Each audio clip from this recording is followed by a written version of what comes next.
Assalamualaikum warahmatullahi wabarakatuh. Rio Sport kembali menyapa Anda. Oke, kita masuk ke pekan ke-32. Salah satu pekan yang memang sangat dinantikan karena ya mendekati akhir-akhir kompetisi. Kita akan bahas sebuah prediksi pertandingan yang cukup menarik juga. Bukan cukup menarik, sangat menarik.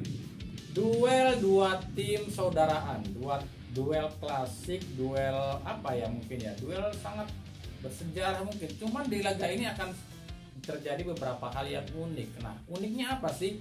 Kita akan bedah dan lihat sama-sama di video ini. Tapi seperti biasa ya, sebelum kita bedah semua persiapan kedua tim ini di laga yang bisa dibilang super big match di pekan ke-32 ini, saya tetap mendukungnya untuk channel ini agar terus berkembang dan bisa berikan berita informatif yang tentunya semoga saja bermanfaat untuk kita semua. Caranya masih sama kok. Cukup dengan klik subscribe, aktifkan juga notifikasi loncengnya, like, share, dan juga komen. Dan inilah jelang laga antara Persib Bandung kontra Persebaya Surabaya.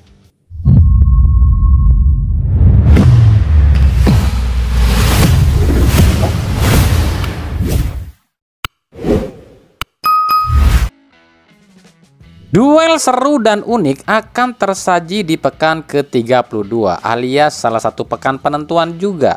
Duel ini bisa dibilang duel seduluran, duel klasik, duel keluarga, tapi akan unik saat jumpa di pekan ke-32, yakni antara tuan rumah Persib Bandung yang akan menjamu saudaranya yakni Persebaya Surabaya. Kenapa kami bilang unik? Sebab di laga ini ada beberapa hal yang bisa terjadi. Yang pertama, secara personal dua kelompok supporter antara Viking dan Bonek ini kan sangat dekat. Tapi di laga ini Bonek dilarang hadir. Aneh nggak sih? Dua tim satu keluarga tapi dipisahin oleh operator karena katanya sih takut ribut. Ya kali Bonek dan Viking akan ribut.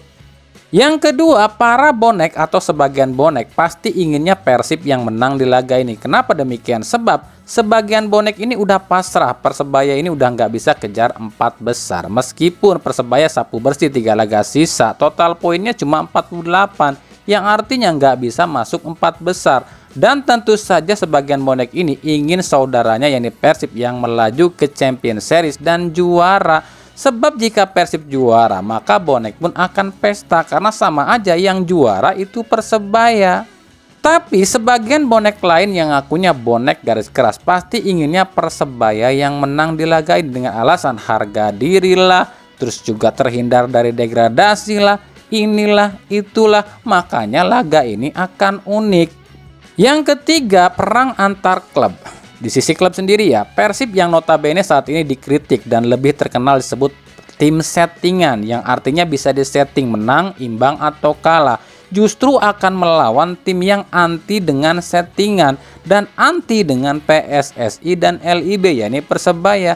Makanya ini akan unik. Contoh, ini misalnya aja loh ya, misalnya Persib di laga ini tuh disetting buat menang. Pasti dong ada pihak yang akan ngomong ke Persebaya, ngomongnya gini nih. Persebaya, sampean ngalah dulu aja deh ya di laga ini. Pasti dijawab gini nih sama Persebaya. Sampean quick sopo, aku iki tim independen, tim mandiri, ra iso diatur-atur, main yo main, kalah menang ra apa-apa, sing penting jujur. Repot kan lu?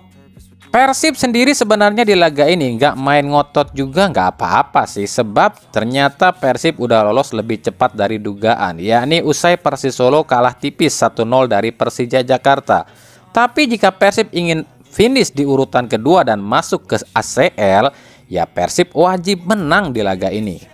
Sementara sebaliknya bagi Persebaya sebenarnya cuma bisa main lepas aja, nggak ada beban meskipun target mereka harus menang karena mereka nggak mau dong kalah dan akhirnya terseret ke jurang degradasi. Ya paling tidak Persebaya ini nggak boleh kalah di laga ini, nggak malu-maluin amat lah, masa ya 2 kali berturut-turut kalah. Makanya ya menurut kami ya, prediksi kami yang akan menjadi man of the match di laga ini cuma satu, yakni wasit. Kalau wasitnya ini disetting untuk mengalahkan Persib dengan alasan agar Persib nggak main di ACL, ya pasti Persib akan dibikin kalah. Buktinya di putaran pertama aja yang seharusnya nggak penalti, malah penalti tuh. Di pertemuan pertama, Persebaya kalah tipis 2-3 atas Persib di kandang Persebaya sendiri. Ini yang mungkin akan membuat Paul Muster ini nggak mau menjadi Joseph Gombau ya. Apalagi Rekor Paul Munster kalau ketemu Persib ini cukup apik. Paul Munster ini belum pernah kalah loh kalau ketemu Persib. Yang akan menjadi sorotan di laga ini tentu tertuju pada dua sosok, yakni David da Silva dan Bruno Moreira. DDS yang awalnya diisukan akan pulang ke Persebaya musim depan, tapi ternyata kabarnya sih sudah memperpanjang kontrak di Persib sampai 2026. Begitupun sebaliknya, Bruno Moreira sempat diisukan akan gabung ke Persib Bandung, ternyata justru memperpanjang kontrak di Persebaya sampai 2026. Sayangnya di sini Bruno Moreira nggak main ya, sebab terkena kartu kuning lawan Dewa United yang membuat Bruno ini akan absen di laga ini. Nah, lalu bagaimana sih persiapan dua tim saudaraan ini demi menyongsong laga yang cukup krusial juga? Mari kita simak aja. Di kubu Persib Bandung, kami justru menyoroti Boyan Hodak loh di sini. Rekor Bodak dan Mila ini hampir mirip loh. Di akhir putaran pertama Persib sama-sama finish di posisi 2. Dan di pekan ke-31 ini pun sama-sama di posisi 2. Lalu apakah nasib Bodak akan serupa dengan Mila? Sebab kita tahulah Bodak alias Boyan Hodak ini tuh tipikalnya hampir sama dengan Luis Milla, sama-sama nggak mau diatur-atur. Beda dengan Menir Robert ya, yang sangat nurut dengan manajemen. Terbukti di setiap laga Bodak ini tuh selalu all out, meskipun kadang-kadang settingan atau strategi Bodak ini tuh agak menjengkelkan, seperti telat respon dan lain-lain. Padahal progres Bodak cukup apik loh di Persib. Stamina pemain Persib ini nggak cepat ngos-ngosan lagi, mampu fight sampai menit-menit akhir. Tapi ya itu, program atau progres sebagus apapun, program latihan dan taktik sehebat apapun akan kalah dengan settingan. Apalagi seandainya, catat loh ya, seandainya yang nyeting itu justru di pihak orang dalam klub itu sendiri. Ya susah, cek urang Sunda mah kieu, kawas newak haseup make leungeun hese. Menghadapi Persebaya, Hodak pernah bilang kelemahan Persib itu ada di komunikasi dan konsentrasi. Nah, ini yang kita akan tunggu, apakah sudah dibenahi atau belum. Lalu eksperimen memasang pemain-pemain yang nggak biasa ini harus dihindari nih, sebab Persib itu belum aman. Memasang Igbo dan Beto di lini belakang ini harus dihindari. Beto itu udah klop sama Nick. Ketika Beto nutup pemain lawan, Nick yang nutup posisi Beto. Begitupun sebaliknya. Lah kalau Igbo, Beto nutup, Igbo malah ngadaweng teu pararugu. Di laga ini sendiri, Persib dipastikan kehilangan Rezaldi Hehanusa yang terkena akumulasi. Sementara penggantinya yakni Edo Febriansyah pun sebenarnya udah latihan sih, tapi belum bisa dipastikan nih bisa ditampilkan atau enggak. Ya emang sih masih ada Zalnando juga. Cuma permasalahannya itu kalau Nando ini terlalu lama diparkirkan. Bisa langsung nyetel apa enggak nih sama Nick, Beto dan Hen. Lalu Stefano Beltrame yang sempat absen lawan Persita Tangerang yang teuing lah teu nyaho kunaon cenah si Beltrame ini, cenah mah jangar sirah cenah udah bisa tampil ya di laga ini. BTW Persib udah ketambahan satu pemain lagi ya di laga ini Kakang Rudianto yang ternyata nggak jadi dipanggil ke timnas, digantikan sama Mas Tejo alias Nathan Choaon. Jadi mungkin kira-kira seperti ini kali ya prediksi formasi Persib Bandung. Ya harap maklum lah kalau ada yang kurang tepat, namanya juga prediksi. Di bawah Mister ditempati oleh Kevin Ray Mendoza. Sebenarnya sih kami pengennya Teja yang main ya. Duet center back Nick Kuipers dan Alberto Rodriguez. Back kiri kemungkinan lo ya Zalnando dan back kanan Hen Herdiana. Duet jangkar Maklok dan Deddy Kusnandar. Sisi saya Febri Haryadi dan Ciro Alves. Sementara ujung tombak kemungkinan akan ditempati oleh David da Silva yang ditopang oleh Stefano Beltrame.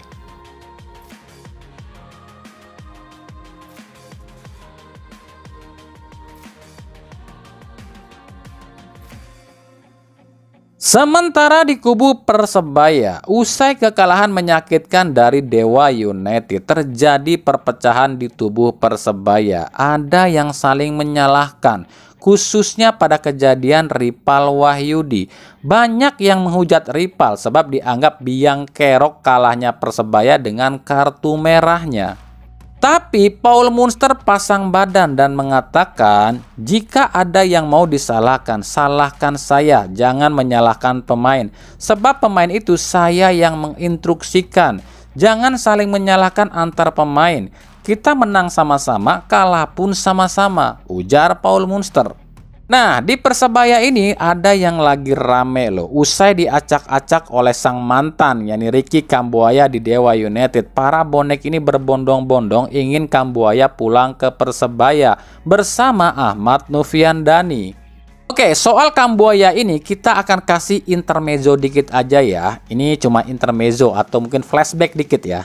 Dulu sebelum Ricky Kambuaya dan Rahmat Irianto ke Persib, sebenarnya dua pemain ini tuh sudah ditawar oleh klub lain juga, termasuk Persija Jakarta. Nah, akhirnya dua pemain itu janjian mau ke Persija atau Persib. Nah, Irianto itu milihnya Persib dan ngomonglah ke Kambuaya mau ikut ke Persib atau ke Persija. Dan akhirnya Kambuaya pun ikut ke Persib. Tapi lantaran Kambuaya di Persib ini nggak cocok dengan Luis Milla, ya udah akhirnya pergi ke Dewa United.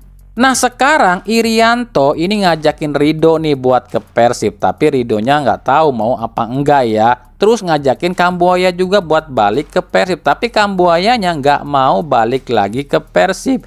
Kambuaya bilang sama Rian dan Ridho, kalau mau ke Persebaya, ayo pulang sama-sama. Tapi kalau Rian dan Ridho nggak balik ke Persebaya, ya Kambuaya nggak pulang juga ke Persebaya, tapi pulangnya ke Papua gitu loh ya. Ini intermezzo aja loh ya, cuma sedikit flashback bagaimana tiga sekawan ini.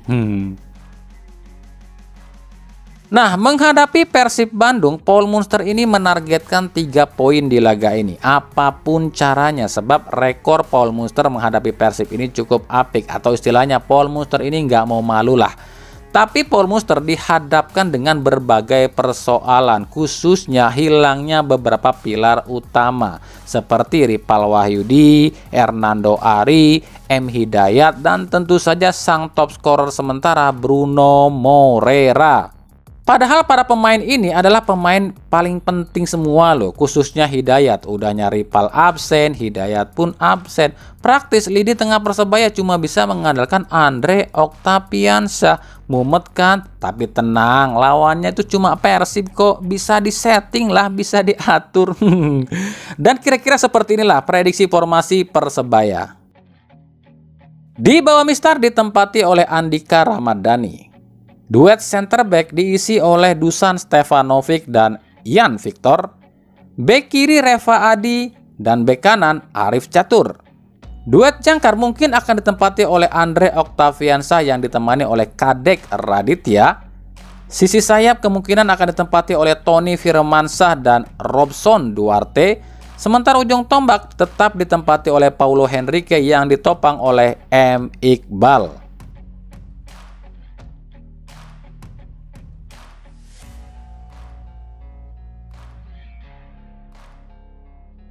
Sebagai informasi saja, informasi tambahan ya, laga ini sendiri sih sebenarnya akan digelar di SJH. Tapi cuma bobotoh yang boleh hadir, bonek nggak boleh hadir. Itu pun nggak semua bobotoh loh ya boleh hadir. Dipersulit lagi cuy buat nonton oleh LIB dan juga nggak tahu dah buat sama siapa tuh. Jadi yang bisa nonton laga ini tuh cuma yang pernah beli tiket Persib aja di laga-laga sebelumnya. Untuk yang belum pernah beli tiket Persib ya nggak bisa nonton, nggak bisa beli tiket lagi. Dan itu pun masih dipersulit loh. Untuk penukaran tiket gelang pun nggak boleh diwakilin, kudu datang sorangan, nunjukin KTP sendiri, dan itu pun ditukarinya pada hari hanya aja. Kalau kedapatan satu penonton beli tiket 2, otomatis tiket itu akan dianggap hangus. Ribet kan? Aduh, mau nonton aja ribetnya minta ampun loh. Ini cuma tontonan loh, hiburan rakyat loh. Kok yo dipersulit banget gitu loh. Giliran kampanye berapa puluh ribu pun nggak pernah dibatasin tuh. Inilah mirisnya negara Wakanda. Laga Persib Bandung kontra Persebaya ini rencananya sih akan disiarkan secara langsung di Indosiar Sabtu 20 April 2024 mulai pukul 15.00 waktu Indonesia Barat dari Stadion Sijalak Harupat Soreang Kabupaten Bandung. Dan kembali kami ingatkan dan kami tegaskan, jangan sampai kami diprotes lagi loh ya. Waktu pertandingan, jam kick off-nya dan stadion yang akan dipakai itu bisa berubah-ubah atau diubah sewaktu-waktu. tergantung keputusan LIB ataupun tergantung LIB-nya, LIB yang edan itu tuh. Oke, itu tadi ya sedikit pembahasan kita di jelang laga antara Persib Bandung kontra Persebaya Surabaya di pekan ke-32. Nah, gimana nih dengan semua keanehan dan keunikan yang akan terjadi di laga kali ini? Nah, mungkin kami bilang ya, man of the match-nya tetap wasit di laga kali ini. Karena ya seperti itulah. Oke, makanya ikuti terus berita seputar sepak bola khususnya Liga Indonesia dan pernak-perniknya hanya di Rio Dashboard. Kita akan bahas nanti jalannya pertandingan ini di fakta di balik laga. Terima kasih yang telah menyaksikan video ini dan mengunjungi channel ini. Kritik dan saran selalu kami nantikan di kolom komentar atau di media-media sosial kami yang ada di bawah ini. Sampai jumpa di video-video kami selanjutnya dan salam Rio Dashboard. Wassalamualaikum warahmatullahi wabarakatuh.